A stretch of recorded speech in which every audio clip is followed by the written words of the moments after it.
Unang love team mo ba si Sofia? Siya talaga. Hindi ka na partner sa iba?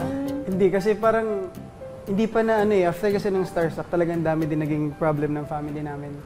Since parang naubos kami sa Starstruck, mga voting sa nag-pandemic agad. Kaya nag-lockdown, nawalan ako ng trabaho. Nasaan ka? Oo, lahat ng... Tapos si tatay ko pinauwi. Okay. Nasa Bicol ka nun, nung lockdown? Hindi, naiwan ako mag-isa dito sa Manila. Nandito ka din. Tapos anong nangyari pa, 1 taon ako mag-isa sa Manila. Kasi sabi yung Bicol na lockdown nga. Buti na lang, andyan yung sila Sophie.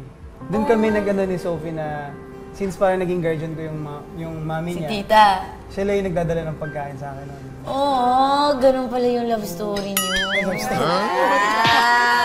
Hindi ko mag-react, Practice Hindi, I mean, gano'n kami naging close doon. Nakapag-TikTok na kami. Nag-TikTok kami lang isa ni Sophie. Tapos hindi namin na-expect na talaga nag-trending siya. Wala pang 24 hours, umabot siya ng 8 million views. Paano yung galawan? Nung Starstruck pa talaga, nagpa-picture na ako sa kanya. Siya pala. Parang before kasi nung nakikita na ako sa kanya, napapanood na siya.